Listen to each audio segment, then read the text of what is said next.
Bonjour à tous, avec l'aide de Dieu, nous allons étudier une sikha du Rabbi sur la paracha de Shemot du volume 16 de l'Ikutei Sichot. C'est la première sikha du volume. Sur le verset Vayakom melech chadash al Mitzrayim asher lo yada et Yosef, la Torah nous raconte comment le peuple juif était en Égypte, puis s'est levé un nouveau roi en Égypte qui ne connaissait pas Yosef. Qu'est-ce que ça veut dire melech chadash, un nouveau roi? Rashi copie du texte, les mots Vayakom melech chadash, s'est levé un nouveau roi. Et il dit Rav et Shmuel, c'est-à-dire qu'il y a un désaccord entre deux maîtres du Talmud, un qui s'appelle Rav et l'autre qui s'appelle Shmuel. Chad Amar, il y en a un qui dit, c'est Chadash Mamash, ça veut dire littéralement que c'est un nouveau roi, comme ça c'est un nouveau roi, il y avait un paro jusqu'à présent, maintenant il y a un nouveau paro. Vechad Amar, et un autre qui dit Shenitchatch ou Xerotav, que c'est le même paro. C'est quoi le Chadash? Qu'est-ce qui est nouveau ici? C'est que ce paro-là, qui était le même qu'avant, mais ces décrets sont des nouveaux décrets. Comme nous allons voir dans la suite de la Sikha, le Rabbi nous dira que quand on a Chadamar, Vechadamar, un qui dit et un qui dit, c'est dans l'ordre des maîtres qui ont été présentés, donc Rav et Shmuel. Donc Rav, c'est le Chadamar, c'est celui qui dit que c'est Chadash Mamash, il s'agit littéralement d'un nouveau roi. Et le deuxième, Vechadamar, c'est Shmuel qui dit il ne s'agit pas d'un nouveau roi, c'est le même roi qu'avant, uniquement que ces décrets sont nouveaux. Ce commentaire de Rashi est basé sur la Gemara. Dans la Gemara, c'est expliqué le plus qu'il y a dans chaque explication. Celui qui dit Chadash Mamash, c'est littéralement nouveau roi, pourquoi il dit ça? Parce qu'il écrit Chadash. Chadash, ça veut dire nouveau. Celui qui dit Shenitchatch ou Xerotav, que ces décrets se sont renouvelés, mais lui-même, c'est le même qu'avant. Pourquoi il dit ça? Parce qu'il n'y a pas écrit Vayamot, Vayimlor, qu'il y a le pharaon d'avant qui est mort et il y a un nouveau qui a régné. Vu qu'on ne voit pas qu'il y a un paro qui est mort et un autre qui a régné, c'est la raison pour laquelle, de cette deuxième opinion, celle de Shmuel, qui dit que non, il s'agit du même roi. Ah, pourquoi il écrit Chadash? Parce que ces décrets sont nouveaux. Maintenant, le commentaire de Rashi est là pour expliquer le sens simple du verset. Rashi ne va pas nous ramener à chaque fois qu'il y a un désaccord dans le Talmud sur qu'est-ce que veut dire le mot du verset, il ne va pas nous les ramener. Mais quand même ici, Rashi nous ramène les deux explications. Parce que le pshat, le sens simple du verset, pousse aux deux explications. Et d'ailleurs, c'est la raison pour laquelle que Rashi, lorsqu'il copie les mots du texte, il dit Vaya comme Melech. Il ne dit pas seulement le mot Chadash. C'est-à-dire que d'où vient ce désaccord entre Rav et Shmuel sur l'explication du mot Chadash? C'est justement parce qu'il y a écrit Vaya comme Melech et Vaya comme s'est levé et Melech un roi. Bien que Rashi explique que le mot Chadash, nouveau, ça veut dire un nouveau roi, bien ça veut dire de nouveaux décrets. Rashi ramène quand même aussi les mots d'avant, Vaya comme Melech. Pourquoi? Parce que le mot Vaya comme pousse à dire à la deuxième explication. Vaya comme ça veut dire il n'y a pas écrit Vayimlor, il n'y a pas écrit qu'il a régné. C'est-à-dire que c'est le même roi que Vayakom qui s'est levé, il a fait maintenant des nouveaux décrets. D'un autre côté, Rashi nous ramène aussi le mot Melech, Vayakom Melech. Parce que Melech, le mot Melech, roi, c'est ça qui pousse à dire la première explication, celle de Rav, qui dit que Melech Chadash, c'est un nouveau roi, c'est le roi qui est nouveau. Donc c'est pour ça que Rashi dit et Vayakom et Melech. Vayakom, pour la deuxième explication, il n'y a pas écrit donc qu'il est mort, et il y a un nouveau roi qui est venu. Donc Jacob, c'est le même qui s'est levé. Et d'un autre côté, Melech, Rashi nous ramène pour dire que c'est Melech Chadash. C'est un nouveau roi. Donc Rashi, il nous ramène l'opinion de Rav et Shmuel parce que le pshat, le sens simple du verset, nous pousse à dire ou bien comme Rav ou bien comme Shmuel, mais les deux, ils sont sous-entendus du verset. Évidemment, quand Rashi ramène deux explications, chacune des explications a un plus qui n'a pas dans l'autre. Il y a la première explication qui répond à certaines questions, la deuxième explication qui répond à certaines questions. Mais quand même, comme le Rabbi l'a expliqué plusieurs fois, que lorsqu'il y a Rashi ramène deux explications, la première explication, c'est celle qui est le plus proche du sens simple du verset. En ce qui nous concerne, pourquoi l'explication de Rav, que quand on dit Melech Chadash, un nouveau roi, cela fait référence à un nouveau roi et non pas à des nouveaux décrets, pourquoi cette explication est le plus proche du sens simple du verset? Le Rabbi nous dit trois raisons. Premièrement, quand on dit Chadash, c'est Chadash Mamash en général, quand on dit littéralement nouveau, c'est nouveau. Pas que ça veut dire le même roi, mais avec des autres décrets. Donc, Melech Hadash, c'est le plus simple. C'est que c'est un Hadash, ça veut dire vraiment quelque chose de nouveau, pas juste des décrets qui sont nouveaux. Deuxièmement, c'est la raison, donc ça c'est la première raison pourquoi ça pousse à dire comme Rav plutôt que comme Shmuel, que quand on dit Hadash, il s'agit d'un nouveau roi. Deuxièmement, le Rabbi nous dit, d'après la deuxième explication, qui dit que Nitrachuk Zerotav, c'est-à-dire que c'est les décrets qui sont renouvelés, non pas le roi. Alors, si on explique comme ça le début du verset Vaya comme Melech Hadash, c'est lever un nouveau roi. Donc, on a traduit non pas par un nouveau roi, on a traduit donc Vaya comme un roi qui a fait de nouveaux décrets. La suite du verset, il faudra changer un peu l'explication, le sens simple de la suite du verset. Parce que la suite du verset dit c'est un nouveau roi, Asher lo yada et Yosef, qui ne connaissait pas Yosef. Si tu dis que c'est le même roi, mais qu'il a de nouveaux décrets, alors la suite devrait être traduite non pas littéralement Asher lo yada qui ne connaissait pas Yosef, mais il faudrait traduire ça Asatso ke'ilu lo yada. Il a fait comme si qu'il ne connaissait pas Yosef. Et d'ailleurs, c'est la raison pour laquelle que dans Rashi, quand il ramène les deux explications, et après, il y a Asher lo yada et Yosef, Rashi dit va Asher lo yada et Yosef. Le vav qui veut dire et qu'il ne connaissait pas Yosef. C'est-à-dire, Rashi nous dit, d'après la deuxième explication que j'ai ramenée, celle de Shmuel, qu'il ne s'agit pas d'un nouveau roi, mais il s'agit de nouveaux décrets. Alors, va Asher lo yada et Yosef. D'après lui, comment on va expliquer la suite du verset? On va expliquer Assad, il a fait comme s'il ne connaissait pas. Ça veut dire que, comme le Rabbi présente ici donc l'explication, comme certains des commentateurs sur Rashi nous expliquent, que cette manière d'expliquer, il a fait comme s'il ne connaissait pas Yosef, elle est uniquement d'après la deuxième explication. Et c'est pour ça que Rashi rajoute le va Asher lo yada pour dire que son explication sur Asher lo yada qui ne connaissait pas Yosef est une suite de ce qui est écrit juste avant la deuxième explication de Hadash et Nitrachuk Zerotav, que ces décrets se sont renouvelés. C'est comme ça que le Rabbi présente ici, quand on est encore dans Seif Aleph, dans la suite, dans une des notes, le Rabbi dit, on peut dire aussi, c'est d'après la première explication, il a fait comme si qu'il ne connaissait pas Yosef. Continuons, ce que le Rabbi nous dit ici, toujours dans la deuxième raison. Donc ça, c'est pour dire que la première raison, elle est mieux. Pourquoi? Parce que la première raison, Asher lo yada, bien, il ne connaissait pas Yosef. Pourquoi Asher lo yada, il ne connaissait pas littéralement, pas Assad, il a fait comme s'il ne connaissait pas. Parce que d'après la première raison, il y a écrit ça, Melech Hadash, un nouveau roi. Un nouveau roi, lo yada et Yosef, il ne connaissait pas Yosef. Encore une troisième raison, pourquoi la première explication est plus proche du sens simple du verset, celle de Rav, qui dit que Melech Hadash, c'est un nouveau roi. Vrai, nous avons dit que la deuxième explication questionne la première explication. Il n'y a pas écrit Vayimlor, il n'y a pas écrit qu'un paro qui est mort et un nouveau qui a régné. Il y a juste écrit Vayakom Melech Hadash, juste Vayakom, il s'est levé, il n'y a pas écrit qu'il est mort.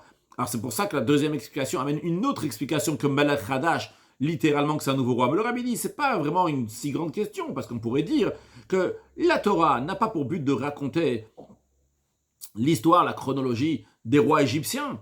La Torah nous raconte uniquement ce qui est lié avec le peuple juif, les souffrances, les décrets difficiles qui lui sont arrivés. Et le fait qu'il y a un roi qui est mort et un nouveau roi qui est venu, c'est pas important pour le contexte. Ce qui est important, c'est les conséquences qui en découlent de cela. Que le roi, il y a un roi d'Égypte donc qui s'est levé contre le peuple juif avec des nouveaux décrets. Donc le Vaya comme Melech Hadash, c'est ça qui nous intéresse. En tous les cas, pour ces trois raisons-là, c'est la raison pour laquelle que l'explication de Rav, qui dit que Hadash, ça veut dire un nouveau roi, littéralement, c'est plus proche du sens simple du verset. Seif Bet, le Rabbi continue à nous dire que, basé sur ce qu'on vient de dire, on pourrait comprendre aussi pourquoi Rashi, il dit qui a dit quoi? Qui a dit la première explication? Qui a dit la deuxième explication? Rashi a commencé en disant c'est Rav ou Shmuel. Comme le Rabbi l'a expliqué plusieurs fois, Rashi ne dit pas qui a dit quoi. Rashi ramène plein de choses, mais en général, il ne dit pas qui a dit ces choses-là qu'il ramène. Uniquement, s'il y a une raison, alors à ce moment-là, il va le dire. Pourquoi la raison pourrait être? Donc pour répondre à une question qu'un Talmud Memoular, un élève qui est futé, qui étudie le Rashi, va se demander une question. Alors il dit, tu sais, c'est telle et telle personne qui a dit ça, comme ça va lui répondre à sa question. Donc ici, en l'occurrence, en ce qui concerne les deux explications sur le mot Hadash, est-ce que ça veut dire un nouveau roi? Bien, ça veut dire de nouveaux décrets. Le commentaire de Rashi ramène Rav et Shmuel. Pourquoi? Le Rabbi dit, on pourrait expliquer, parce que par cela, on va comprendre le raisonnement qu'il y a dans la Machloket. C'est ici ce qu'on appelle en hébreu les Shitatayu.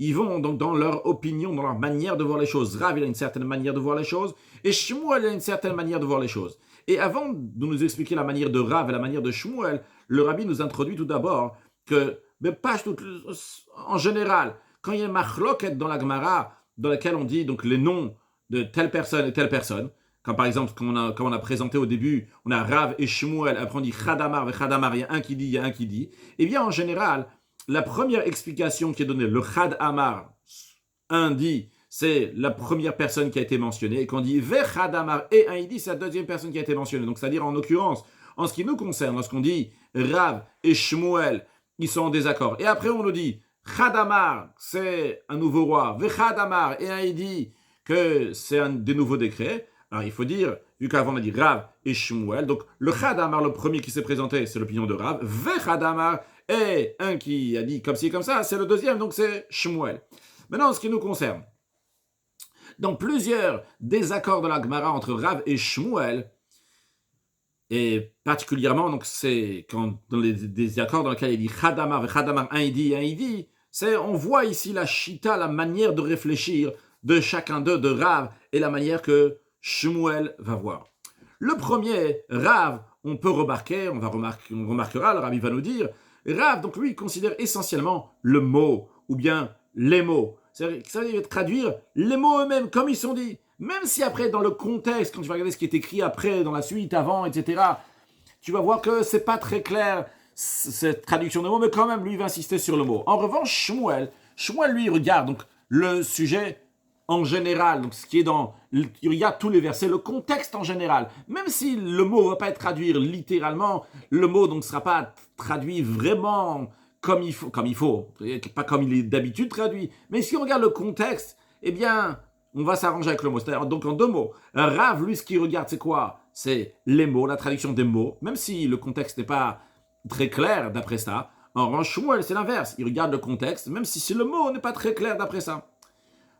Ouais, voici plusieurs exemples que le rabbi va nous donner. Un premier exemple, le rabbi nous donne sur le mot qui est dit, sur le verset qui dit Vayavo abayta lasot mlarto. Il s'agit de Yosef. Il travaillait donc chez Potiphar. Il avait été donc en serviteur là-bas. C'est un esclave de Potiphar. Il travaillait dans la maison de Potiphar. Et là-bas, on nous raconte comment la femme de Potiphar a dit plusieurs reprises à Yosef que de venir se reposer avec lui. Et Yosef n'a pas voulu, jusqu'à ce qu'arrive un jour dans lequel il n'y avait personne à la maison. Et et Yosef, ce jour-là, il est venu pour faire sa besogne, pour faire son travail. Et sur ça, on nous dit, Rashi dit comme ça, Rav ou Shmuel. Il y a un désaccord entre Rav et Shmuel. Chadamar, un il dit, Lasot mlarto mamash. Un il dit, donc il est venu faire, littéralement, donc il est venu faire son travail, travailler dans la maison de Potiphar, comme il se doit. Vechadamar, et un qui dit, Lasot sorkavnir, ce qu'il est venu pour faire ses besoins, ce que lui voulait faire. Donc le premier, il dit comme l'artomamash. Donc c'est Rav. Lui, il traduit ça dans le sens littéral. C'est les mots. Les mots, c'est mlacha. Mlacha, c'est un travail, c'est tout. Il est venu travailler. Ah, et tu vas regarder la suite, tu vas regarder tout le contexte. La Torah continue à dire, ah, mais c'était un jour dans lequel il n'y avait personne dans la maison là-bas. Ah, alors si on parle donc du contexte, la Torah, elle vient clarifier, elle vient nous dire que quand on parle de mlarto, son travail, on parle d'un travail qui n'exige pas, qui exige ve'enish. Pourquoi on dit ve'enish, il n'y avait personne? Parce que Yosef est venu faire quelque chose qui a besoin qu'il n'y a personne dans la maison. C'est la raison pour laquelle que Chad Amar, il dit la sorkav, il est venu faire donc c'est Chad Amar, c'est que l'autre il dit qu'il est venu donc pour faire ses besoins. C'est pourquoi on nous raconte Vayavo à Baïta, il est venu à la maison quand il n'y avait personne, Enishman Shabbat, il n'y avait personne. Parce que c'est après qu'elle a dit Shirva, il repose avec moi. Vedibra Yosef Yom Yom, Lishkavet, elle parlait avec Yosef tous les jours, donc Yosef repose avec elle. Et donc c'est la raison pour laquelle qu'on comprend, quand on nous dit va y avoir Baïta la Sotomlarto, il faut regarder tout le contexte. Le contexte c'est quoi? C'est la Sotsok, c'est pour faire ses besoins. Donc c'est faire ce que lui il avait envie de faire, donc fauter avec la femme de Potiphar. Donc qu'est-ce qu'on voit ici dans ce désaccord entre Rav et Shmuel? Rav lui il s'arrête sur le mot lui-même. Mlarto, mlacha, c'est un travail. Il est venu travailler à la maison, c'est tout. Maintenant, si tu regardes tout le contexte, il parle qu'elle n'arrêtait pas de lui parler et qu'elle voulait qu'il repose avec elle. Et il est arrivé dans le jour où il n'y avait personne qui travaillait. Alors, si tu regardes le contexte, pourquoi on dit juste comme ça, il est venu faire son travail? Alors, si tu regardes le contexte, en effet, tu ne vas pas traduire Mlarto littéralement. Ça, c'est Shmuel. Je voulais dire, oui, on va regarder le contexte. Et Mlarto, on va pas dire qu'il est venu faire son travail. Il est venu faire des choses avec la femme de Potiphar. Encore un deuxième exemple, le Rabbi nous dit dans Seif Gimel. Dans le verset qui est dans Megillah à Tester, Behodu ve'ad Kush. Donc là-bas, on nous dit que le roi Achashverosh régnait de Hodou jusqu'à Kush. Le Rabbi ramène ce qu'il dit dans la Gemara à propos de Rav et Shmuel. La Gemara dit comme ça, Rav et Shmuel. Il y en a un qui dit que Hodou, c'est à une extrémité du monde. Kush, c'est à l'autre extrémité du monde. C'est-à-dire que quand on prend le monde, on va prendre une extrémité du monde et une autre extrémité du monde. Et on va dire, donc voilà, là c'est Hodou, et là-bas c'est Kush à l'autre extrémité. Donc de la même manière, et l'autre il dit, pardon, que Hodou ve Kush, avant de continuer donc la deuxième opinion, c'est-à-dire en autre mot, est-ce que Rav est en train de dire de la même manière qu'il règne donc de Hodou, qui est l'extrémité, et Kush qui est l'autre extrémité, donc ça veut dire que sur 180% de la... 180, comment dire, 180, sur 180 degrés donc de la planète, et encore 180 degrés de la planète, vu qu'on place Kush et Hodou, donc à deux extrémités, donc il régnait, donc ça veut dire qu'il régnait sur le monde entier. Ça c'est ce que Rav dit. Vechadamar, et un autre il dit, donc c'est Shmuel, il dit, que non, Hodou et Kush, c'est deux, ils étaient l'un à côté de l'autre. Hodou et Kush étaient l'un à côté de l'autre.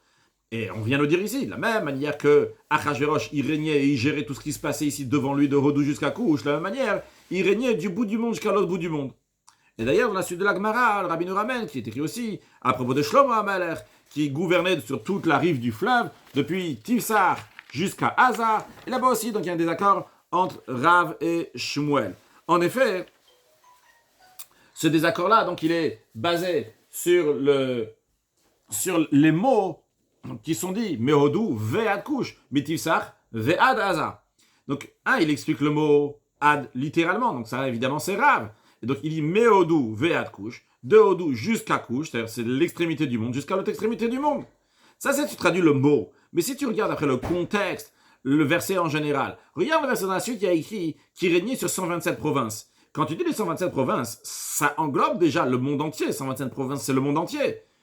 Alors, pourquoi il y a besoin de me dire avant Mehod ou Ve'ad Kush, de l'extrémité du monde jusqu'à l'autre extrémité du monde, et après tu dis 127 provinces, c'est 127 provinces, c'est aussi le monde entier. C'est Hod ou Ve'ad Kush, c'est le monde entier. Alors, 127 provinces, c'est aussi le monde entier, c'est une répétition. Alors quand même, Rav, lui, il va s'arrêter sur le mot, il veut dire que Hodou Ve'ad Kush, Hodou jusqu'à Kush, c'est de là jusqu'à là. Point c'est tout. Dans la suite, il y a écrit 127 provinces. C'est une répétition, c'est pas grave, ça m'intéresse pas. Mais Shmuel, lui, il va dire oui, ça m'intéresse le contexte. Le contexte dans la suite, on est en train de dire ici qu'il est en train de... si tu dis qu'il a régné de Hodou jusqu'à Kush, après tu dis 127 provinces, c'est une répétition. C'est la raison pour laquelle que Shmuel va dire non. On va expliquer Hodou et Kush, l'un était à côté de l'autre. Et donc, on est de la même manière qu'il régnait sur Hodou et Kush qui étaient l'un à côté de l'autre. De la même manière aussi, il régnait sur Shavaves et Umer Bedinot, sur les 127 provinces, sur le monde entier, donc qui souligne donc la grandeur donc de le gouvernement de Achashverosh. En autre mot, ce qu'on est en train de voir ici, en discussion entre Rav et Shmuel, c'est que des fois, donc, lorsque les mots ils sont simples et ça marche avec le contexte, tant mieux. La discussion entre Rav et Shmuel, c'est que lorsque là, il y a possibilité de traduire un mot et ça ne va pas marcher avec le contexte. Il y aura des questions sur le contexte. Rav il dira, on regarde le mot. Shmuel il dira, on regarde le contexte. Encore un autre exemple, un troisième exemple, le Rabbi il nous dit dans Seif Dalet. C'est l'exemple que le Rabbi va nous ramener, c'est deux machloket qui sont ramenés dans la Gemara. Avant, Vayakom al-Echad, dans la Gemara, c'est dans Eruvin. Donc là-bas, il y a trois machloket donc, qui se suivent les uns après les autres entre Rav et Shmuel. Donc ce que le Rabbi a ramené, donc, c'est la troisième, au début de la Sikha, donc qui s'arrête sur le verset de Parashat Shemot, Vayakom al-Echad, c'était le troisième désaccord. Mais avant ça, donc, il y a encore deux autres désaccords sur des versets entre Rav et Shmuel.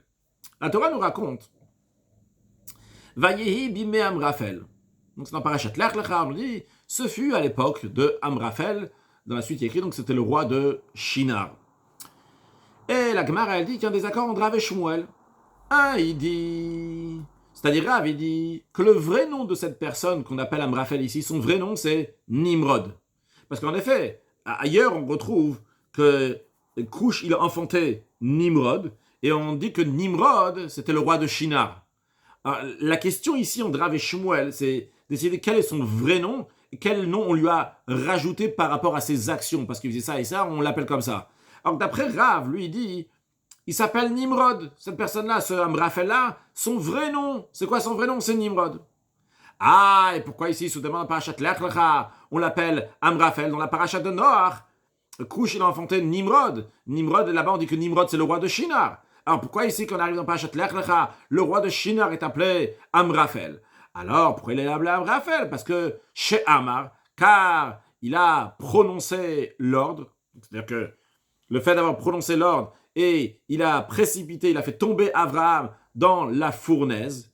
C'est la raison pour laquelle qu'on l'appelle Amraphel. Amraphel, c'est Amar, Paul. Amar, il a donné l'ordre, Paul, de le précipiter, de l'hypole, de le faire tomber dans la fournaise de feu. C'est pour ça donc il a appelé Amraphel dans la paracha de Lech Lecha.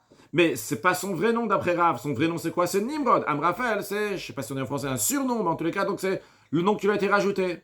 Ça, c'est la première opinion.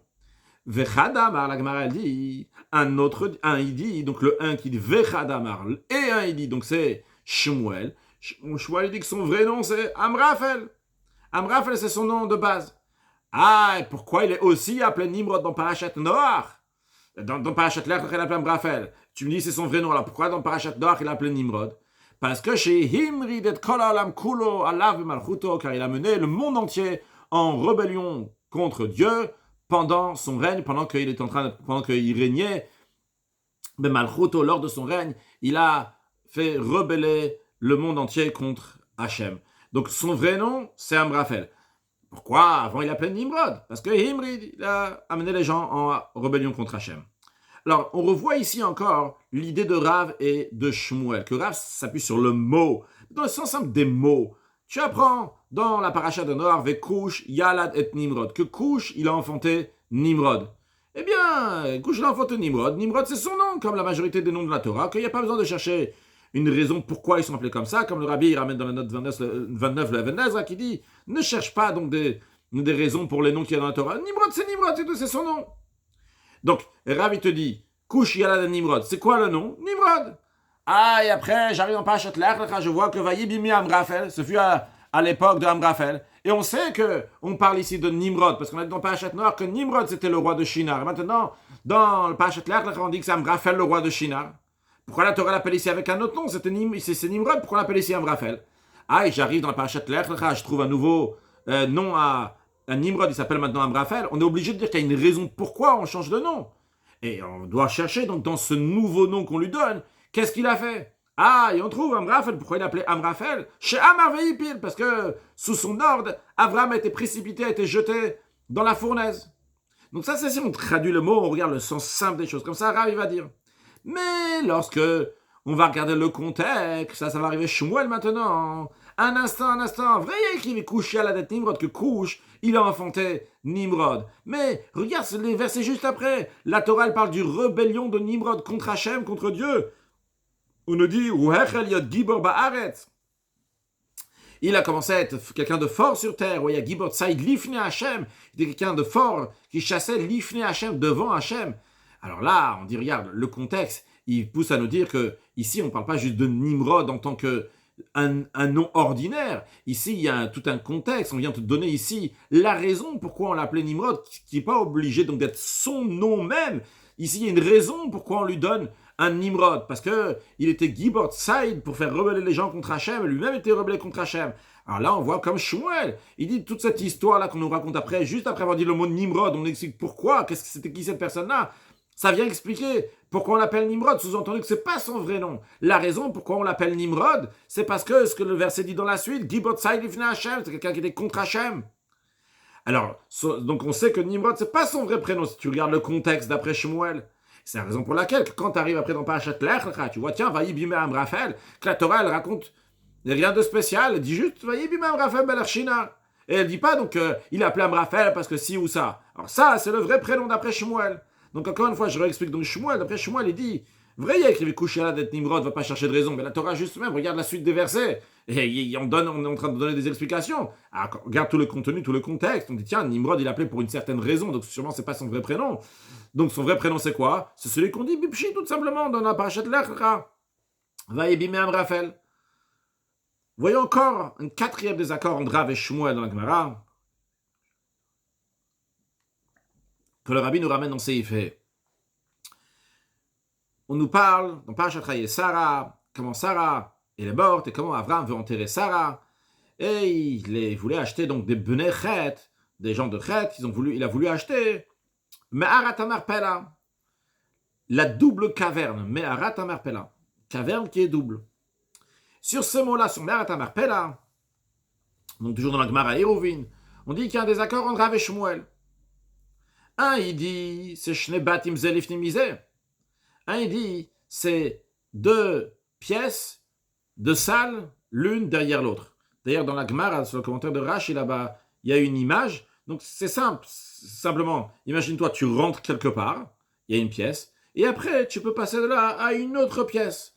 Donc, ça, c'est Shne Batim Zelif Nimizeh. C'est deux pièces, deux salles, l'une derrière l'autre. Donc, ça, c'est Chadamar, une explication là. Sa première explication, donc, c'est celle de Rav. Vechadamar, et un, il dit, il s'agit, quand on dit merpela, donc le double, c'est bait, c'est une maison, une salle, valia al gabar, et un niveau supérieur qui est au-dessus. Donc il y a deux étages. La Gemara dit, ok, je comprends bien celui qui dit le deuxième opinion, Zéal Gavzé, l'un sur l'autre, donc il y a deux niveaux dans la grotte. C'est pour ça que c'est Marpella, c'est une double caverne. Mais celui qui dit que c'est deux salles l'une derrière l'autre, pourquoi s'appelait Marpella? Alors la Gemara répond en effet, Shekfula bezugot, car elle a de multiples couples. Donc il y a plusieurs manières dans la Gemara. D'ailleurs, dans la suite, on voit que dans le commentaire de la Gemara, dans la suite, on va voir que le Rabbi, il retient les deux sujets. C'est-à-dire que la première opinion, celle de Rav, est parce qu'elle est appelée Marpella, donc parce que Shne Batim Zelif Nimizeh, qui est deux salles l'une derrière l'autre, mais aussi Shekfula bezugot. On a besoin aussi de ça, on ne va pas rentrer maintenant dans le pourquoi, mais on a aussi besoin de cette raison, qu'elle est multiple couples pour expliquer donc le double, la notion de double qu'il y a dans cette caverne-là. En tous les cas, donc à retenir, l'opinion de Rav, c'est qu'il y a donc une pièce derrière l'autre, et surtout ce qu'il faut retenir, Shekfula bezugot, car elle a des multiples couples, c'est-à-dire qu'on peut enterrer plusieurs personnes dans cette grotte. En effet, dans cette grotte-là, il y avait la possibilité d'enterrer 4 couples. Donc il y a une multitude, fait là ici dans le sens de multitude, qu'il y a plusieurs personnes qu'on peut enterrer. D'après Shmuel, l'explication de Marpella, en quoi c'est double, c'est que la caverne, elle est double. Il y a deux cavernes, une au-dessus de l'autre. Alors là aussi, on voit comment Rav et Shmuel vont dans les shitatam, dans leur manière de réfléchir. Si tu vas voir le sens simple des mots, Me'arat à Marpella. Me'arat, c'est pas Me'arot, c'est pas des grottes, c'est Me'arat, c'est une grotte. Donc, c'est une Me'ara, c'est une seule grotte, dans laquelle, dans cette grotte, il y a des choses qui sont doublées, qui sont une multitude de certaines choses. Donc, c'est la raison pour laquelle, qui va dire que c'est Kfula Bezugot. Donc, c'est une grotte dans laquelle il y a une multitude de couples. Et on peut enterrer plusieurs personnes. Donc pour lui, c'est plus logique que de dire que c'est une caverne avec une autre caverne au-dessus. Surtout que lorsqu'il s'agit donc de deux grottes qui sont une au-dessus de l'autre, celle qui est au-dessus n'a pas besoin de celle qui est en dessous. C'est pas vraiment comme Baïd Valia. Quand tu dis un rez-de-chaussée et un étage, l'étage, il a besoin du rez-de-chaussée. Par contre, ici, quand ils sont dans la terre, il y a une grotte au-dessus de l'autre. La grotte qui est au-dessus n'a pas besoin de celle d'en dessous. Donc, c'est pas, comme il rajoute en parenthèse. Donc, c'est pas vraiment comme un étage qui est au-dessus du rez-de-chaussée. C'est la raison pour laquelle que Khadam Aravi dit Shne Batim Zelif Nimizeh, qu'il y a une pièce, et derrière l'autre, il y a une autre pièce. C'est-à-dire chez Kfulaou, c'est-à-dire aux deux explications qu'on a dit, on va voir, en tous les cas, c'est l'opinion de Rav. Chez Kfula Bezugot, ça à retenir, chez Kfula Bezugot, c'est qu'il y a eu des multitudes de couples qu'on peut enterrer plusieurs personnes là-bas. Donc, d'après Rav, je récapitule, Me'arat, c'est une seule grotte. À Marpella, il faut trouver quelque chose qui a une multitude à l'intérieur, donc qui est doublé. Qu'est-ce qui est doublé à l'intérieur? C'est qu'on peut enterrer plusieurs personnes. Et non pas dire que c'est deux grottes différentes, parce que c'est pas Me'arot, c'est Me'arat à Marpella, c'est une seule grotte. Donc ça c'est Rav, il voit le mot Me'arat. Mais si on regarde le sens des versets, c'est difficile de donner cette explication-là. C'est de donner cette batim Zelif Nimizeh, Shekfula Bezugot, de dire qu'il y a une multitude de couples qui veulent enterrer là-bas. Parce que voyons le contexte. Ici, c'est Abraham qui veut enterrer sa femme Sarah. Il vient, il demande, il vient, il se prosterne au Chitéen et il leur parle, s'il vous plaît, j'aimerais enterrer mon mort c'est au singulier, j'en souffre beaucoup, j'ai besoin de l'enterrer pour m'apaiser. Et quand tu as besoin de t'apaiser de toute urgence, tu as besoin d'enterrer un proche de famille, Tu viens pas de toute urgence, j'aimerais acheter 8 caveaux. Il n'y a pas 8 caveaux, c'est un seul caveau. Donc si tu regardes le contexte, c'est dur de dire que Abraham, il vient, il dit, je vous en supplie, j'ai besoin d'acheter 8 caveaux. Sûrement, c'est logique de dire que Marpella veut dire quelque chose d'autre. Marpella veut dire que c'est c'est Marpella, c'est parce il y a un étage et encore un autre étage au-dessus. C'est deux grottes qui sont l'une au-dessus de l'autre. Donc ça, c'est l'opinion de Shmuel. Il ne va pas regarder la traduction de Meharat. C'est vrai que Mehara, c'est au singulier, mais si tu regardes le contexte, quand il dit ici, à Marpella, si tu dis qu'il vient demander 8 caveaux, mais dans le contexte, ça ne marche pas très bien de dire 8 caveaux pour enterrer un mort. Donc sûrement, c'est que la grotte, elle avait donc 2 étages. Il y avait 2 grottes l'une au-dessus de l'autre. Et c'est pour ça, donc c'est appelé Marpella d'après Shmuel. C'est Ivav. Donc tout ce qu'on a vu ici, on a vu donc plusieurs opinions de Rav et Shmuel. Ils sont en général dans la Gemara, pas spécialement que Rashi ramène. Dans la suite, on discutera ce que Rashi ramène ou pas. Bien que la première, quand j'ai commencé à ramener, j'ai dit Rashi dit, c'est vrai que Rashi la ramène. Dans tous les cas, le principe, c'est que dans la Gemara, on voit en tous les cas l'opinion de Rav et Shmuel. Donc encore une fois, que l'opinion de Rav, donc c'est regarder donc le mot, pas le contexte. L'opinion de Shmuel, c'est regarder le contexte plutôt que le mot. C'est Ivav, le Rav nous dit, basé sur tout cela, on peut comprendre en ce qui nous concerne. A priori, il faut comprendre. Voyons le contexte dans notre paracha de Shemot, chez nous. Pourquoi la Torah l'introduit? Elle dit Vaya comme Melech Hadash HaMitzrayim, qui est un nouveau roi qui s'est levé sur l'Égypte. La Torah aurait dû dire tout de suite, suite à ça, que le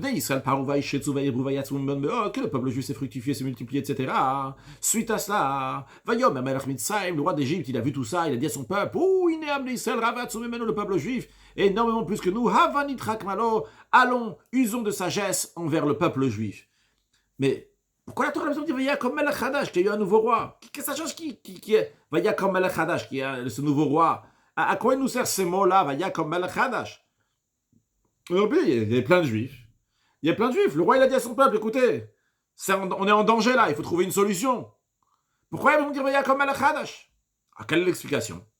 L'explication, elle est, parce que si on dit juste comme ça, il y a une question qui se pose ici. Comment est-ce possible que Paro, il va faire des décrets sur Yosef, après que Yosef et ses enfants, après tout le bien que Yosef, il a fait, lui, et tout l'Égypte, Yosef, il a sauvé l'Égypte, il a fait tellement de bonnes choses de l'Égypte. Et la Torah, justement, elle veut répondre à cette question. Comment est-ce possible qu'un paro va venir et de faire quelque chose de si mauvais? C'est à propos de Yosef, il n'est pas là, mais en tous les cas, sur ses enfants. C'est pour ça que la Torah dit, Vaya comme Melech Hadash HaMitzrayim, parce qu'il y a un Melech Hadash, un nouveau roi sur les Ashelo Yada et Yosef, qui ne connaissait pas Yosef. Maintenant, qu'est-ce que ça veut dire Vaya comme Melech Hadash? J'ai traduit un nouveau roi parce que je traduis en français Melech Hadash. Mais qu'est-ce que ça veut dire ce Melech Hadash? Eh bien, Rashi, il ramène les noms de Rav et Shmuel. Parce qu'en disant Rav et Shmuel, on va mieux comprendre la différence de ces deux opinions-là, parce que ça va d'après la Shita, la manière de réfléchir de Rav à la manière de Shmuel. Il dit, donc d'après son opinion, comme d'habitude, donc Rav, il dit, les mots, Melech Hadash, un nouveau roi, c'est un nouveau roi, Shelo Yada et Yosef, qui ne connaissait pas Yosef, littéralement. Le nouveau roi ne connaissait pas Yosef, c'est pour ça qu'il a fait ses décrets. Donc ça, c'est la première opinion. Mais si on va regarder donc le contexte général des versets, il y a quelque chose qui ne va pas. Vrai, il était un roi, mais un instant, un nouveau roi. Mais un nouveau roi, il n'a pas entendu Yosef. C'est sûr qu'il a entendu ce que Yosef il a fait. C'est sûr qu'il a entendu que Yosef il a sauvé toute l'Égypte dans la génération précédente. En plus, il n'y a pas que lui. Il est en train de parler à son peuple. Yomer el Amos, nouveau roi, il est en train de parler à son peuple. Il dit, venez, je trouvais quelque chose pour anéantir les Juifs. Parmi les gens qui parlent el Amos à son peuple, c'est sûr qu'il y a certaines personnes qui ont été sauvées eux-mêmes par Yosef. Donc, quoi qu'il arrive, on est obligé d'expliquer que quand on dit Loyada, il ne savait pas. On est obligé de dire que Assad, qui est le Loyada, on est obligé de dire qu'il a fait comme si il ne connaissait pas Yosef. Parce que même si c'est un nouveau roi, qu'est-ce que c'est Loyada avec Yosef? C'est sûr qu'il connaissait Yosef d'une manière ou d'une autre. Ça, c'est quand on regarde le contexte des versets. Rav, quand même, donc il va maintenant dire que Melech Hadash, regarde le mot. Melech Hadash, un nouveau roi. Et tu regardes le contexte des versets, il y a une question qui se pose. Comment il peut faire un tel décret? Même si c'est un nouveau roi, il est au courant. Le peuple avec qui il parle, c'est au courant. Rav, ça ne le dérange pas. Mais Shmuel, ça le dérange, oui. Shmuel dit, mais dans le contexte du verset, ça ne marche pas. Comment est-ce possible qu'un nouveau roi, il ne connaissait pas Yosef? C'est la raison pour laquelle que Chadamar, il dit, ce verset-là Donc c'est Shmuel qui dit, ce verset va Yakom al Chadash. C'est pas juste comme ça, une parenthèse, qu'on veut dire, on vient répondre ici, comment est-ce possible qu'il a fait des si gros décrets? Non, ce verset-là vient montrer comment ce roi-là, c'était un roi qui avait une si grande méchanceté. Ce Paro était très méchant. Regarde le contexte des versets. T'es obligé de toute façon de dire qu'Asher lo yada, il a fait comme s'il ne connaissait pas. T'as pas besoin de dire que c'est un nouveau roi qui a fait comme s'il ne connaissait pas. C'est le même roi. Il a une si grande méchanceté, Asher lo yada. Il a fait semblant de ne pas connaître. Maintenant, bien que d'après Shmuel, les mots Melech Hadash, les mots eux-mêmes, ne pourront pas être expliqués littéralement Melech Hadash, un nouveau roi, parce qu'on parle de nouveaux décrets. Mais je crois que ça ne dérange pas, lui, c'est le contexte. Donc, lui, dans le contexte, c'est sûr qu'il connaissait de toute façon Yosef. Il a fait semblant de ne pas connaître. Donc, les mots Melech Hadash, un nouveau roi, c'est le même roi, mais c'est un grand rachat. Il à tel point qu'il était prêt à faire de si grands décrets alors qu'il connaissait très bien Yosef, il a fait semblant comme s'il ne connaissait pas. Donc, d'après Shmuel, on regarde le contexte. Dans Seif Zay, le rabbi il continue à nous dire. D'après ça, on peut en rajouter encore d'autres désaccords que Rashi l'amène dans la Torah au nom de Rav et Shmuel. Alors, quand le rabbi dit que Rashi ramène dans la Torah, dans son commentaire, donc sur Rav et un il pensait Rav et un c'est Shmuel, parce que bien que dans la Gemara et dans le Midrash, c'est un désaccord entre d'autres Chachamim, entre Rabbi Yehuda et Rabbi Nechemia, et Rashi les ramène comme un désaccord entre Rav et Shmuel. À propos de quoi Rashi ramène des désaccords entre Rav et Shmuel? Eh bien, sur le verset Vayita Eshel Be'ersheva, que Yaakov il a planté un Eshel à Be'ersheva. Qu'est-ce que ça veut dire le mot Eshel? Rashi dit Rav et Shmuel. C'est-à-dire qu'on va avoir deux opinions, l'opinion de Rav et l'opinion de Shmuel. Chada Marin il dit c'est quoi ce Eshel? C'est un pardes, c'est un verger. À quoi va servir ce verger? À quoi va servir cet arbre? Va servir pour amener des fruits pour les invités lors du repas. Ça, c'est une opinion, celle de Rav. Donc, il traduit Eshel par un arbre, un verger. Vechad Amar, et un, il dit, donc c'est Shmuel, que lui dit, ce Eshel-là, c'est une auberge pour pouvoir inviter des gens. Et dans cette auberge-là, il y avait toutes sortes de nourriture. Et Rashi conclut, il dit, on retrouve la notion de planter, bien que c'est des tentes. C'est-à-dire, le verset dit Vayita Eshel. Vayita, ça, il a planté un Eshel. Si tu me dis, c'est une auberge, quoi, il a planté une auberge. Rachid dit oui. On retrouve l'expression de planter lorsqu'il s'agit des tentes. Des tentes, ces auberges-là, les endroits où les gens dormaient à l'époque, donc c'est les tentes. Il y a l'expression de netia, de planter, et Rachid ramène donc un verset. Donc, en tous les cas, c'est deux opinions. L'opinion de Rav, c'est un verger. Le Eshel, c'est un verger, donc c'est un arbre. D'après Shmuel, le Eshel, c'est un endroit dans lequel il y avait une auberge, etc. Alors, encore une fois, voyons donc comment on retrouve l'opinion de Rav, l'opinion de Shmuel. L'opinion de Rav, si on explique les mots simples, les mots Vayita Eshel, il faut expliquer, donc c'est un verger de fruits. En effet, comme le Rabbi ramène dans la note 46, le Targum Unkelos Venatzi Ilana, de manière dont Even Ezra, Targum Yotam Ben Uzi, elle parle de ça. Donc, c'est un arbre, c'est le sens littéral, la traduction littérale, donc il s'agit d'un arbre, il s'agit d'un verger. Donc ça, c'est l'opinion de Rav, il voit le mot lui-même. Mais, Vechadama, il y a une deuxième opinion. Un qui dit, c'est Shmuel qui dit. Il dit, voyons le contexte. Le contexte, la Torah ne nous raconte pas juste Vayita Eshel Be'ersheva. La Torah ne raconte pas juste seulement que Abraham, il a planté un verger. Mais il y a une suite. Dans la suite du verset, Vayikra Sham Beshem Hashem Kal Olam. Il a appelé, il a proclamé le nom de Dieu du monde. Dieu monde, littéralement. Et comme Rashi l'explique, que par ce Eshel, par cela, le nom de Akadosh Baruch Hu a été connu par tout le monde. Tout le monde a parlé de Akadosh Baruch Hu, tout le monde a parlé de Dieu. C'est-à-dire que le Eshel, qui est au début du verset, Vayita Eshel Be'ersheva, ce Eshel a fait ce qui est écrit dans la fin du verset, que Vayikra Hashem Beshem Hashem Kal Olam, que les gens, ils ont parlé de Dieu. Alors, quand on regarde le contexte, le Vechad Amar, deuxième opinion, Shmuel va dire, c'est plus logique de dire qu'il ne s'agit pas juste des fruits d'un arbre, mais il s'agit d'un pondak l'arsania, d'une auberge pour accueillir les gens. Les gens restaient là-bas un moment et dans lequel il y avait toutes sortes de nourriture et par cela donc ça va éveiller tous ces gens qui passaient là-bas de bénir Akadosh Baruch Hu comme Avram le faisait faire aux gens, qui vont remercier Akadosh Baruch Hu sur tous ces bienfaits-là qui étaient énormes dans ce que Avram faisait. Alors vrai que d'après cela, le mot Vayita va pas être traduit littéralement parce que Vayita, ça veut dire planter. Planter en général c'est un arbre. On a besoin d'une preuve, dire on retrouve que la notion de vaïta de planter existe aussi à propos de Oel d'une tente.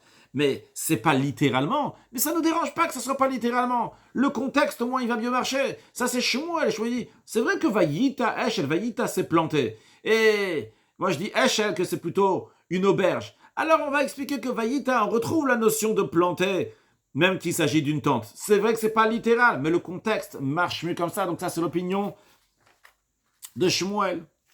Donc, Seifret, maintenant, basé sur ce qu'on a dit jusqu'à présent, on peut très bien voir donc l'opinion de Rav et Shmuel, et peut-être on aurait pu expliquer que c'est la raison pour laquelle Rashi nous ramène dans notre paracha, dans la paracha de Shemot, avant de nous expliquer les deux opinions sur Vaïa comme Melech Hadash. C'est quoi ce Hadash? C'est quoi ce nouveau? Est-ce que c'est un nouveau roi? Ou bien c'est de nouveaux décrets? Il nous dit Rav et Shmuel. Mais le Rabbi nous dit doucement, doucement. Tout ce qu'on a dit jusqu'à présent, ça c'est comment expliquer la Gemara, comment expliquer le Midrash.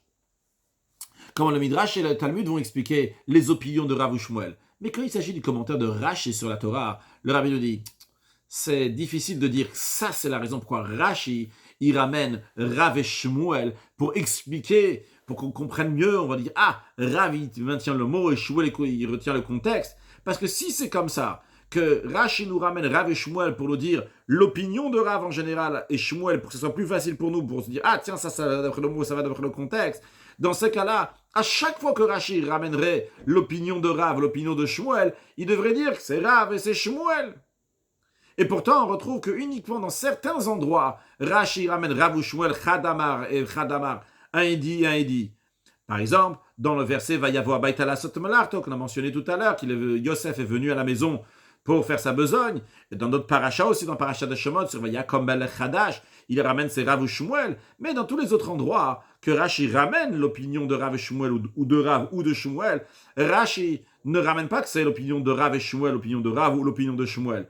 Non, voyons, premièrement, le Rabbi nous donne l'exemple dans la paracha de Noach, lorsque, à propos de Nimrod, qu'on a mentionné tout à l'heure, donc il y a écrit que Cush, il a enfanté Nimrod, et suite à ça, il y a écrit qu'il était Liot Gibor, il a commencé à être fort. Rashi dit, c'est quoi cette gvoura, c'est quoi cette force? Rashi ne traduit pas donc dans le sens littéral, qu'il était fort littéralement. Il dit que cette force-là, c'était les Hamrid Kololam Alakadosh Baruch Hu, pour mener le monde en rébellion contre Dieu. Donc ça, Rashi ne traduit pas les mots dans le sens littéral, dans le sens simple en tout cas, traduire, pas dans le sens de traduire, mais maintenir donc le sens simple, que Nimrod il s'appelle Nimrod, et que Gibor, oui Gibor dans le sens simple, quand tu dis Gibor dans le sens simple, c'est quelqu'un qui est fort physiquement. Rashi dit, ça donne une interprétation qui est plus profonde, qui ne reste pas dans le sens simple, et qu'on nous dit que pourquoi il a appelé Nimrod, parce que les Hamrid, c'est mené en rébellion contre Hachem, c'est pour ça qu'il a appelé Nimrod. Donc c'est-à-dire que Rashi est en train de ramener l'opinion de Shmuel, et Rashi là-bas ne dit pas que c'est l'opinion de Shmuel. De même dans la paracha de Lech Lecha, quand il parle de Amraphel, et Rashi dit, c'est qui Amraphel? C'est Nimrod. Et pourquoi il a appelé donc ici Amraphel? Parce que il a dit à Abraham, Paul le Torkiv Shanaesh, donc il a dit à Abraham, il a donné ordre qu'on va faire précipiter, on va faire tomber Abraham dans la fournaise. C'est-à-dire que dans la paracha de Lech Lecha, Rashi maintient que son vrai nom c'est Nimrod, et qu'on l'appelait Amraphel, c'est un surnom, quelque chose qui lui est rajouté, donc comme l'opinion de Rav, et Rashi ne mentionne pas que c'est l'opinion de Rav. Juste en ce qui concerne a priori ce qu'il peut y avoir un désaccord entre le Rashi l'explique dans Parashat Noach que son surnom c'est Nimrod et dans Parashat Lech Lecha son surnom c'est Amraphel. Si quelqu'un veut regarder, il peut regarder la note 55, qu'est-ce que le Rabbi a à dire. Nous on continue dans la Sikha, dans le pnim de la Sikha même. Rabbi ramène encore un exemple dans lequel on voit que Rashi nous ramène pas l'opinion, nous dit pas que c'est qui a dit Rav ou c'est Shmuel. Le verset Me'aratamar Pela dans Parashat Chaye Sarah, on parle de la double caverne. Rashi ramène deux opinions. Il dit, première opinion, qu'il s'agit de Baïd Valia al-Gabav, il s'agit donc de deux cavernes qui sont l'une sur l'autre. Et après Rashi dit, Davaracher, une autre explication, chez Kfoula Bezugot, il y a une multitude de couples qu'on peut enterrer plusieurs personnes. Et Rashi ne présente pas les choses en disant Rav et Shmuel. Non, il dit pas Rav et Shmuel, un il dit comme ça, un il dit comme ça. Il a ramené juste ces deux opinions. Mais sans dire c'est qui. Troisième endroit encore, dans le commentaire de Rashi sur Megillat Esther.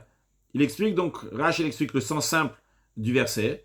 Et là-bas, il explique uniquement comme le Vechad Amar, comme et un il dit, donc le Vechad Amar, donc c'est Shmuel. Et il dit pas du tout ce que l'autre Chadamar, ce que le premier il dit. Donc là-bas, il explique que Hodou et Kush, c'était l'un à côté de l'autre. Et de la même manière que Achashverosh, il régnait sur Hodo et Cush qui étaient l'un à côté de l'autre. De la même manière aussi, il régnait sur le monde entier. Mais il ne dit pas là-bas qu'il s'agit de Shmuel. Donc, qu'est-ce qu'on voit ici? Donc, ces trois endroits que le rabbi nous dit, il dit on est obligé de dire que dans les endroits que Rashi mentionne, oui, Rav et Shmuel, il ne fait pas ici juste pour dire, tu sais, Rav et Shmuel, ils ont une shita, ils ont une opinion qui se maintient toujours. Et donc, cette opinion qui se maintient toujours, ils la maintiennent aussi ici. Non, c'est pas ça. S'il dit ici Rav et Shmuel, la raison, elle est, ou bien pour le dire, que ici, sur place, dans cet endroit-là, dans ce commentaire, sur ce verset-là, Rav et Shmuel, ils ont une certaine manière de réfléchir. Ou bien, encore une autre explication, pourquoi il nous dit Rav et Shmuel, pour nous répondre à une question qui peut se demander par un Talmud Moulard, par un élève qui est futé, qui rentre dans la profondeur, que Rav et Shmuel pourront répondre. Mais c'est pas juste pour nous dire ils vont d'après leur shita générale, que ça c'est donc le mot et ça c'est le contexte. Alors, quelle est l'explication? Pourquoi Rashi, en effet, nous dit, pourquoi Rashi, il nous ramène ici Rav et Shmuel? C'est pas comme on a expliqué jusqu'à présent. Parce que l'explication de jusqu'à présent, c'est une bonne explication, elle est maintenue. C'est un Leshitatayu de Rav et Shmuel. C'est une manière de voir constant de Rav et Shmuel qu'on peut ramener dans la Gemara, dans le Midrash. Mais dans le commentaire de Rashi nous ramène Rav et Shmuel, il y a sûrement quelque chose d'autre. Un autre Leshitatayu, une autre manière de voir les choses qui correspond aussi aux opinions de Rav et Shmuel dans les endroits où c'est nécessaire de ramener. Alors, c'est Yvetet. En ce qui nous concerne, Hezber de carte, l'explication pour en ce qui nous concerne. Le rabbi nous dit, mais pas tout qu'on apprend le verset, Vayakom al-Chadash, qui est un nouveau roi, qui se levait en Égypte. Et on nous dit que la raison, elle est que, ce qu'il leur a dit, il leur a dit, Havanit Chakmalo. On va se ruser contre eux, on va chercher donc un moyen pour anéantir le peuple juif. La Torah vient nous raconter ici la méchanceté du roi d'Égypte. Parce que même d'après l'opinion qui dit que Chadash c'était vraiment un nouveau roi, on ne peut pas dire que le Yada est Yosef. Il n'a jamais entendu parler de Yosef, il n'a jamais entendu parler de ce que Yosef il a fait, que Yosef il a sauvé toute l'Égypte. C'est pas possible de dire une telle chose. Et même le Ben Chamesh le Mikra, celui qui a 5 ans qui apprend le Chumash, il comprend que ce roi d'Égypte, il est en train de dire des choses qui n'ont aucun fondement. Il dit le peuple juif est en train de devenir tellement nombreux, il va faire la guerre contre nous. Mais ça n'a aucun fondement. Comment il peut penser une telle chose? C'est contre la nature des êtres humains de rembourser du mal contre du bien. On a déjà appris avant avec Avraham et le roi Avimelech que Avimelech a dit à Avraham, ma terre est devant toi, tu peux t'installer où tu veux. Et en échange, Avraham lui a juré qu'il n'allait pas faire de mal ni à son fils d'Avimelech, ni au petit-fils d'Avimelech, ni à la terre dans laquelle il se trouve. C'est-à-dire qu'on a déjà appris le principe, et c'est quelque chose qui est tout à fait logique, quand quelqu'un te fait du bien, tu ne vas pas lui rembourser du mal. De même en ce qui nous concerne.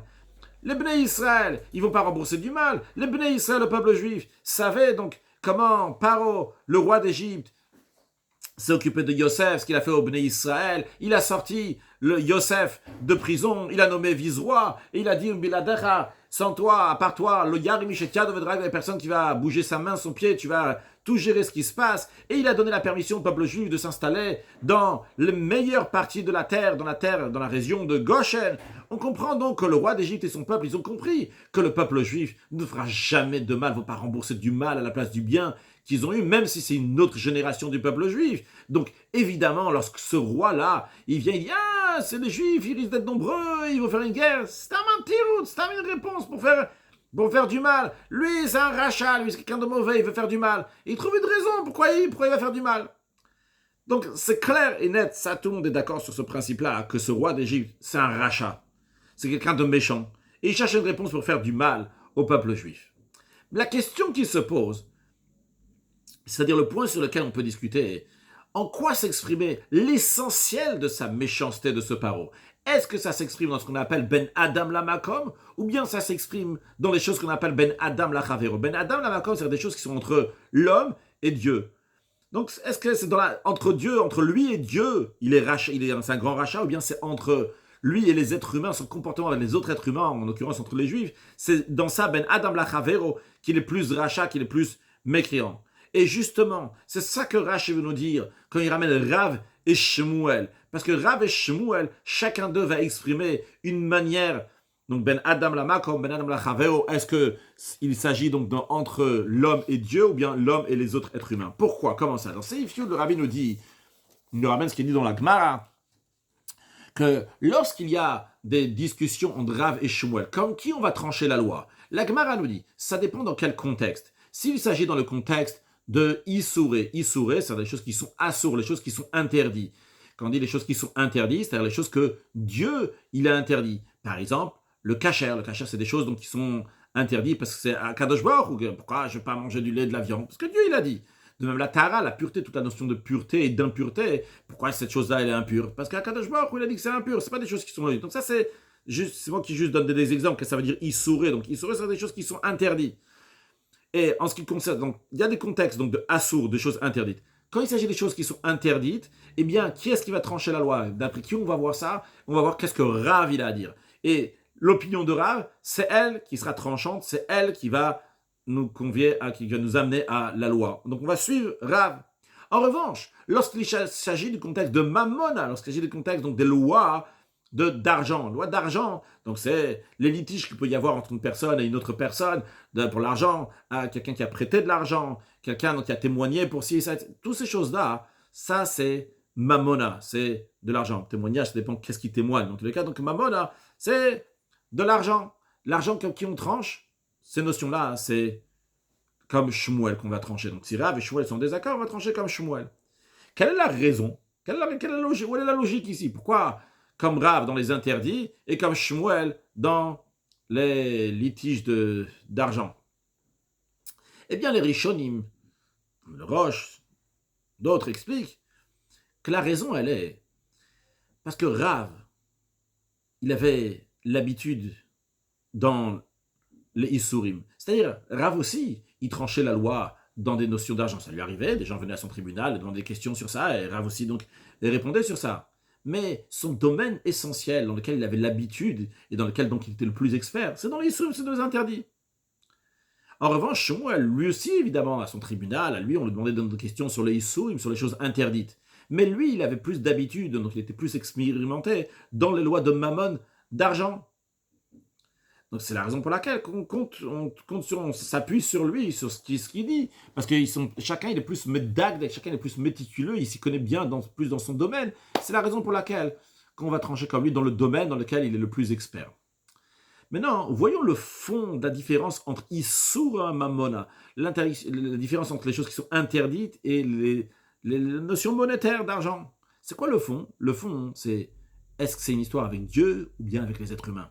Lorsqu'il s'agit d'une interdiction, c'est une affaire entre l'homme et Dieu. Qui t'a interdit de manger ça? C'est Dieu. Qui t'a dit que cette chose elle est impure? C'est Dieu. Toute cette notion-là donc de Shabbat, toutes ces notions donc, qui sont liées avec, bon, peut-être pas Tfilin, en tout cas, on va voir. Issour, notions qui sont avec Dieu. C'est Dieu qui t'a demandé de faire, donc c'est Issour. C'est des choses qui sont interdites. Ces choses qui sont interdites, c'est des choses qui sont avec Dieu. Donc, c'est Ben Adam la Makom. En revanche, lorsqu'il s'agit donc des choses qui sont Ben Adam la Chavero, ça c'est Mamona, c'est de l'argent. Donc, qu'est-ce qu'on voit ici? En d'autres mots, quand il s'agit des choses Ben Adam la Makom, c'est plutôt Rav. Quand il s'agit donc Ben Adam la Chavero, c'est plutôt Shmuel. Maintenant, le Rabbi prend ça aussi dans le sens inverse. Qu'est-ce que ça veut dire? Que Rav, il va voir chaque chose avec des lunettes de Ben Adam la Makom. Entre l'être humain et Dieu. Shmuel, il va voir tout avec des lunettes de Ben Adam la Chavero, entre un homme et son ami. Donc, lorsque se présentent des cas qu'il faut expliquer, est-ce que ce cas-là, il est plutôt dans un contexte de Ben Adam la Chavero ou plutôt Ben Adam la Makom? Eh bien, ça dépend qui va le voir. Rav, il va le voir à sa manière et Shmuel va le voir à sa manière. Donc, en ce qui nous concerne, c'est Yud Aleph. D'après l'explication que Melech Hadash, ce n'est pas un nouveau roi, mais c'est exactement le même Melech. Dans Seif Yud Aleph, le Rabbi va nous dire, voyons la méchanceté de Paro qui peut être traduite envers Dieu ou bien qui peut être traduite envers les êtres humains. Alors voyons, si tu dis, c'est pas vraiment un nouveau roi, donc l'opinion de Shmuel, il dit c'est exactement le même roi. Alors si tu dis c'est exactement le même roi, la riche ou la méchanceté entre lui et Dieu n'est pas si grande. Pourquoi ça? La richoute. Pourquoi? Parce qu'il a une amatla. Quand on dit une amatla, c'est un emet lo. Emet lo, c'est quelque chose qui n'est pas une vérité, mais qu'on le dit comme si c'était une vérité. Mais c'est emet lo. Il a une amatla.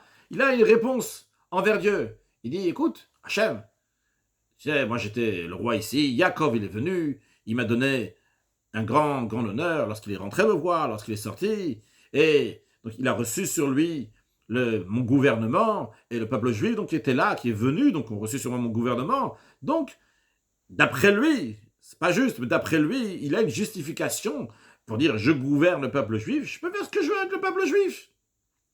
Donc ça, c'est on dit, c'est pas un nouveau roi, c'est un ancien roi. Il dit écoutez, vous êtes venu chez moi, je suis le patron, et vous êtes plié, je fais ce que j'ai envie.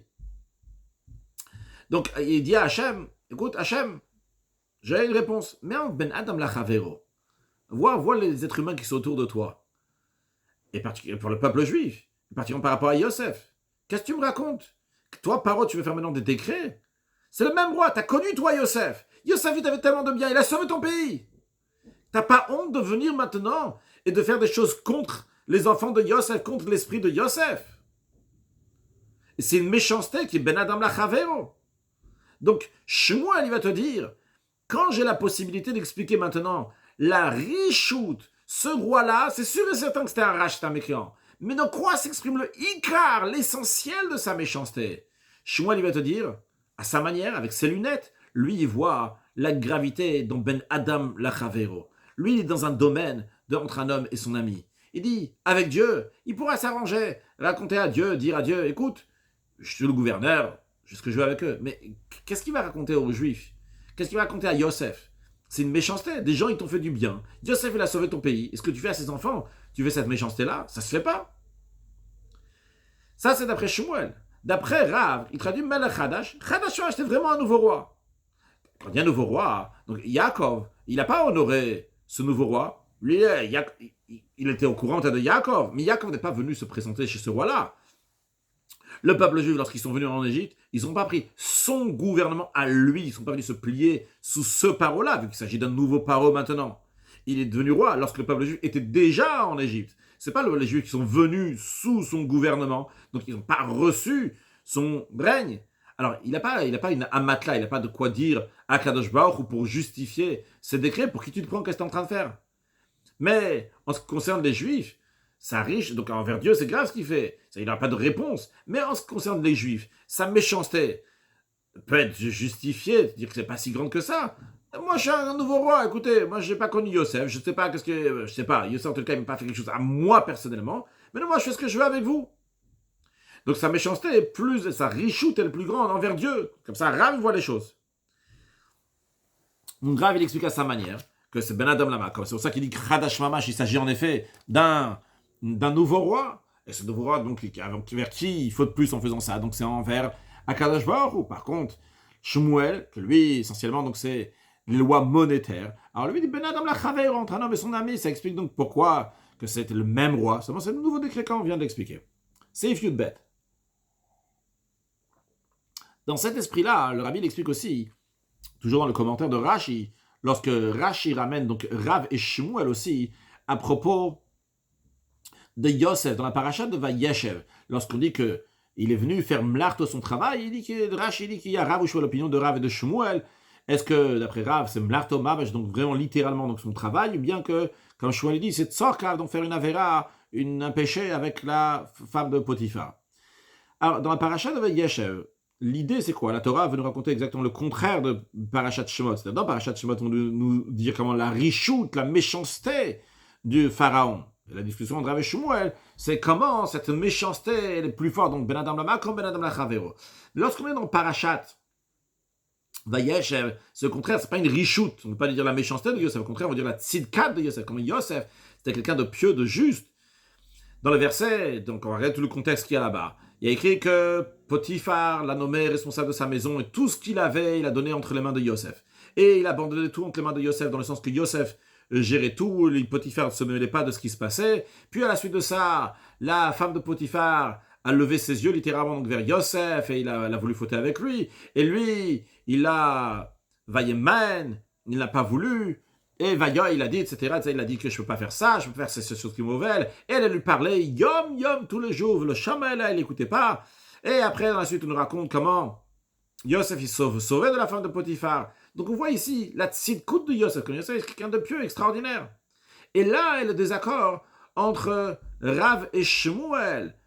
Est-ce que la Sotemlarto, faire son travail, c'est littéralement du travail, ou bien c'est faire commettre un péché? Alors, la question ici, on va essayer de voir la tzidkat de Yosef. Comment Yosef, c'est injuste. Est-ce qu'on va plus souligner comme il est juste Ben Adam la Makom, on va souligner plus comme il est juste Ben Adam la Chavero. D'après Rav, qui souligne essentiellement les choses qui sont entre un homme et Dieu, eh bien, il dit c'est Mlato Mamash. Il est venu faire son travail, pas pour faire Tzorka, pour faire une Avera. Parce que d'après la deuxième explication, il va transgresser maintenant, il va faire quelque chose qui est contre Dieu. Dieu, il a dit qu'il ne peut pas avoir des rapports avec la femme de Potiphar. Donc on dit non, il est venu faire Mlarto, c'est un tzaddik. Il est venu faire son travail. D'après Shmuel, que lui, il souligne plutôt donc l'importance donc les lois monétaires, Ben Adam Lachaveo, lui dit, regarde le contexte, regarde pas le mot, pardon, il ne faut pas parler de contexte de mots ici, donc ça c'était avant, on laisse ça de côté. Il dit, regarde ce qui est écrit. Quand est-ce qu'il est venu faire le travail? C'est quand Anishman Shabait Shamabait, lorsqu'il n'y avait personne à la maison. Il ne faut pas regarder le contexte ou le mot ici, mais d'après Rav, on a regardé le contexte en général, la tzidkat de Yosef. On a dit que c'est Ben Adam Lamakom, entre l'homme et Dieu. Et lui, Shmuel, il dit, qu'est-ce qu'on va regarder? On va regarder comment la tzidkout, comment Yosef c'est un pieux par rapport aux engagements qu'il a. Quel jour c'est arrivé qu'il est venu là, cet homme-là, pour commettre un péché avec la femme de Potiphar? C'était un jour lorsqu'il n'y avait personne. Et alors s'il n'y avait personne, Yosef, lui, il était nommé pour s'occuper de tout ce qui s'est passé à la maison. Ce jour-là, il n'y avait pas de travail à la maison. Un Ishman, Shabbat, Shabbat. L'engagement qu'il a envers Potiphar, lui, il est là, mais il n'y a pas de travail. Donc il n'y avait pas besoin de servir les gens qui étaient dans la maison. Ça, c'était de servir les gens dans la maison. Il n'y avait personne à la béto, il n'y avait personne dans la maison. Donc à ce moment-là, il y avait la possibilité de faire commettre ce péché qu'il n'a pas fait. Mais on voit ici que Yosef, commettre un péché, c'était uniquement lorsqu'il ne va pas enfreindre Ben Adam la Chavero, ne pas voler de l'argent, un engagement plutôt qu'il avait envers Potiphar. Il s'est engagé de s'occuper de la maison. Très bien, il s'occupe de la maison. Il n'y a pas à faire dans la maison. À ce moment-là, il y a une possibilité de commettre un péché que de toute façon, il n'a pas fait. Mais en tout cas, d'après Shmuel, ce qu'il soulignait, c'est le Ben Adam la Chavero entre un homme et son ami. Dans le même esprit, le Rabbi nous explique, dans Seif Yud Gimel, le désaccord entre Rav et Shmuel, en ce qui concerne le mot Eshel. Il a planté un Eshel à Beersheva. Il dit c'est un pardes, c'est un verger pour amener des fruits aux invités au repas. L'autre il dit c'est un pundak, c'est une auberge, donc pour donner la nourriture, etc.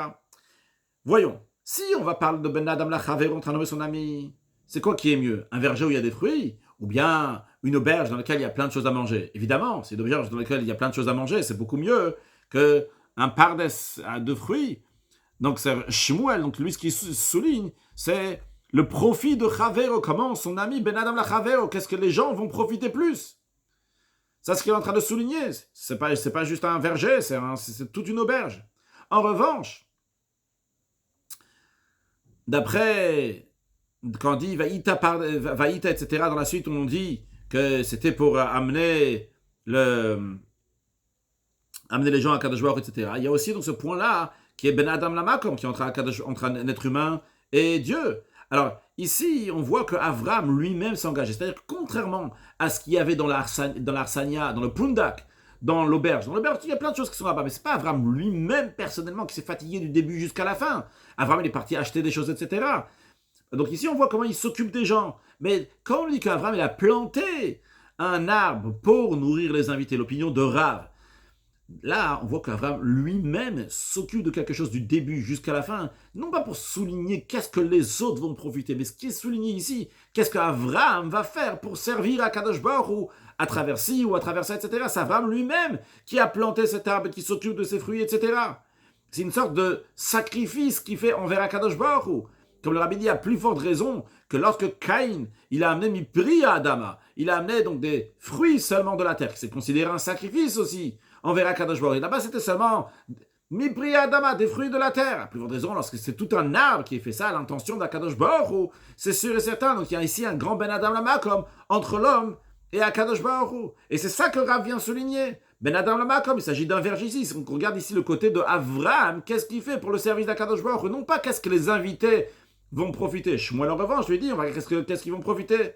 Et c'est la raison pour laquelle que Rashi dit les noms de Rav et Shmuel dans ces endroits-là. Et d'ailleurs, dans cette marloquette qu'on vient de voir ici, à propos de Eshel, est-ce que c'est un verger ou bien c'est une auberge? On a dit tout à l'heure que dans la Gemara, dans le Midrash, c'est dit c'est Rabbi Nechemia et Rabbi Yehuda, mais le Rashi ramène ça au nom de Rav et Shmuel. Pourquoi il prend particulièrement cette version? Parce que dans cette version-là, on comprend la raison aussi pourquoi on va traduire Eshel, que c'est un verger, parce que ça c'est Ben Adam le Makam, comme on l'a expliqué, ou bien qu'on va traduire que c'est un pundak, une auberge, parce que c'est Ben Adam la Chaveo, parce que c'est l'opinion de Shmuel. Conclure un enseignement général, le Rabbi entier, un enseignement de tout ça, il dit qu'est-ce qu'on a tiré de ce commentaire de Rashi pour nos jours? Il y en a qui disent que Achot lanu vetamelech, c'est une expression pour dire on a une sœur dans la maison du roi. Cette expression qui veut dire on a un bon ami, quelqu'un qui est là-bas depuis longtemps, et s'il va faire des décrets, le peuple juif n'a pas, s'il va faire des décrets, le peuple juif n'a pas besoin de s'affoler. Il doit faire le décret, ce qu'il a dit, même si c'est contre la Torah. Même si on va servir Paro, on va construire les villes de Pitol, la ville de Ramsès, à la place d'être Avdei Hashem, des serviteurs de Dieu, de servir Hashem à travers l'étude de la Torah, avec assiduité, et accomplir le mitzvot de Dieu avec embellissement, et de manière Bechol Drachecha, dans tous les chemins Dieu connaît Dieu. Mais qu'est-ce qu'on peut faire? Ici, on vit en Égypte, on vit dans le meilleur endroit de la terre, il faut se plier. Comme ça que des Juifs peuvent penser. Eh bien, il faut savoir qu'il n'y a pas de différence. Si c'est un Melech Hadash, un nouveau roi, ou bien c'est un ancien roi qui d'une telle manière ou d'une autre manière, le fait même que c'est un roi de Mitzrayim, Mitzrayim, nos sages disent pas juste un nom de roi géographique qui s'appelle Mitzrayim, Mitzrayim, langage de Metzeirim, les Israël, qui font souffrir le peuple juif, qui oppressent le peuple juif. Eh bien, d'une manière ou d'une autre, ce qu'ils cherchent à faire, c'est Havanit Rakmalo, trouver des solutions pour anéantir le peuple juif. C'est le Havanit Rakmalo du Yetzera, du mauvais penchant. Et même quand c'est un Chesed Lomim, ça a l'air d'être une bonté donc des nations. La Torah dit que Chesed Lomim Chatat, c'est considéré comme une faute. Donc, comment on doit se comporter? On ne doit pas se comporter comme ces gens qui veulent se plier devant le roi d'Égypte, devant ce décret. Mais on doit se comporter comme les sages-femmes hébreux lorsqu'ils étaient en exil égyptien. Ils ont fait le contraire du décret de Paro. Paro, il a dit que tous les garçons qui vont naître, vous allez les jeter dans le Nil et toutes les filles, vous allez faire vivre. Que dans le sens plus large du terme, comme le Rabbi a expliqué plusieurs fois, ça veut dire qu'il veut jeter dans la Avodah Zara, dans le Nil, l'idolâtrie de l'Égypte. Parce que le Nil, c'était le dieu des Égyptiens, et ce qui représente, dans le sens large du terme, donc l'argent, les choses qui sont comme ça, jusqu'à qu'ils vont noyer, pas seulement le corps du juif, ça c'est les garçons juifs, il fallait faire les noyer physiquement, mais ils voulaient aussi faire noyer la neshama, l'âme, le kol habatechayim, toutes les filles vous allez faire vivre, ça fait partie aussi du décret, c'est les faire vivre comme une égyptienne, aller dans les plaisirs égyptiens, mais Israël, faire souffrir le peuple juif, soit matériel, physiquement ou bien à l'âme. Qu'est-ce qu'ils ont fait, les sages-femmes hébreux? Ils ont été contre le décret de Paro. Ils ont tout fait pour que vont naître des enfants juifs et qui vont recevoir une éducation juive qui est authentique. Ce qu'il faut faire dans les règles de la nature, en effet, parler, faire des efforts donc chez les non-juifs, etc. Il faut le faire, mais il faut le faire comme Moshe Rabbeinu il a fait. Moshe Rabbeinu, il respectait Paro avec grande dignité, avec respect, mais avec Matel Elokim Beyado, il avait le bâton de Dieu. C'est-à-dire que le bâton de Dieu représente le fait que le juif, il se tient fort, sans se plier devant le non-juif, évidemment, sans cacher sa judaïcité. Et lorsqu'on ne considère pas les décrets du pays qui ne correspondent pas donc au judaïsme, et on se donne totalement à l'éducation sainte de tous les enfants d'Israël, eh bien par cela on a des tzivot Hashem, des armées de Dieu, des juifs qui sont en bonne santé physiquement et dans leur âme, et comme ça on amène la Geoula, Mitit Vashlei, la délivrance qui est vraie et totale de tout le peuple juif, par Meshiach Tzidkeinu, Bekarov Mamash très prochainement. C'est une sikha que le Rabbi a dit, Parashat Shmot Tafshin Lamed Vav. Intéressant qu'à la fin de la sikha, le Rabbi comme ça il dévie pour arriver donc à parler de Paro, de l'éducation des enfants, etc. Bien que c'est lié aussi à Vayakom Melech Hadash qui cherche toujours à faire de nouveaux décrets. Mais en Tafshin Lamed Vav, en 5736, le Rabbi a lancé la campagne après Pesach. Le Rabbi a lancé la campagne que cette année va être Shnat HaChinur. L'année était déjà passée en partie. Le Rabbi a lancé cette Shnat HaChinur, c'est l'année d'éducation. Le Rabbi a fait certaines choses. Cette année, par exemple, l'Akba Omer. C'était, il me semble, c'est le seul Akba Omer qui n'était pas un dimanche. Et quand même, le Rabbi a fait une parade parce que c'est Shnat HaChinur, l'année d'éducation. On rajoutait dans l'éducation. Le Rabbi a écrit des lettres, parlait, tout le monde, etc. Se rajoutait l'éducation des enfants. Et dans cette sikha-là, on est seulement dans Shemot, mais le Rabbi parle en tous les cas de donner une éducation ferme et forte pour les enfants, de ne pas s'impressionner si c'est un roi donc, qui est comme ci ou comme ça, c'est un nouveau roi, c'est un ancien roi, c'est un roi qui est nouveau, mais il connaît déjà. Mais finalement, si c'est un Égyptien, il ne faut pas se plier à lui, faire Torah Mitzvot, mais Simcha leva avec joie et bonheur, avec fierté d'être juif, qu'Akadosh Baruch Hu nous donne les forces. En fait, il nous a déjà donné les forces, il nous donne l'intelligence de concrétiser tout ça avec une excellente santé, avec beaucoup de joie et de bonheur, et tous ensemble accueillir Mashiach now, une excellente journée.